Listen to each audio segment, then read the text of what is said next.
मुंबईतील म्हाडाच्या 5,000 इमारतींचा समूह पुनर्विकास केला जाणार आहे। यासाठी जारी करण्यात आलेल्या शासन निर्णयामध्ये तूर्त हस्तक्षेप करण्यास उच्च न्यायालयाने नकार दिलाय। मात्र वांद्रे रिक्लेमेशन आणि वरळीमधील पुनर्विकास प्रक्रिया न्यायालयाच्या निकालाच्या अधीन असेल असं न्यायालयाने स्पष्ट केलंय।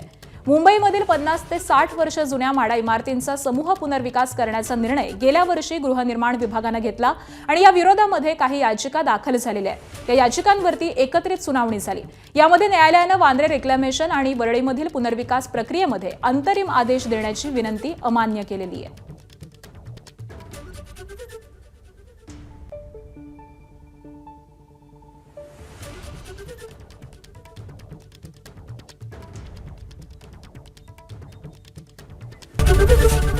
एबीपी माझा, उघडा डोळे बघा नीट।